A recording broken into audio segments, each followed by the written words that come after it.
Hello బావా చెప్పే. అంత మంచిదేనా? అంత మంచిది.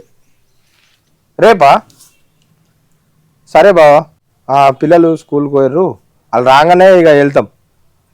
ఎడిగిరా? సరే బావా.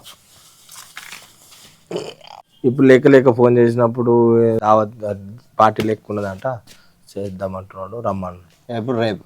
రేపు రేపు నువ్వు వస్తావని చెప్పేసి 3 అంపులు చెప్పినాడు తాటకాలు.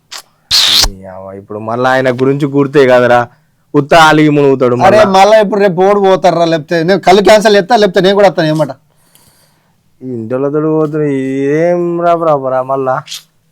అన్నట్టు మర్చిపోయినా, ఇందాక వీడియోలు చూసిన, 2-3 వీడియోలు చూసినా అవే వచ్చినాయి. రేపటి అమావాస్యనట, బాగా డేంజర్ అట. నా మాటిని రేపు ఏడుకోకు, ఇవి దావతులు అద్దుమన్నది. ఇవి ఈ రోజులలో అవుతారా?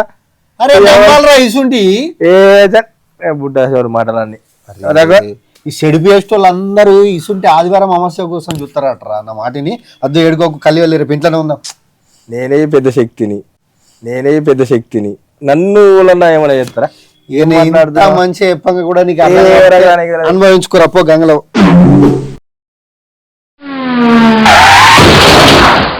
సార్ చింటూ అనే పేషెంట్ బాత్రూమ్ లో జారిపడ్డాడట. లోపల ఉన్నాడు. Okay sir.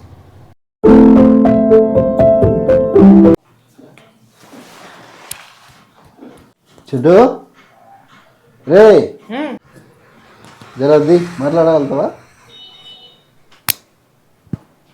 శక్తి అంటే కర్రా, శక్తి రాకుండా ఆయనకైతే బాత్రూంలో జారిపడతావా రా?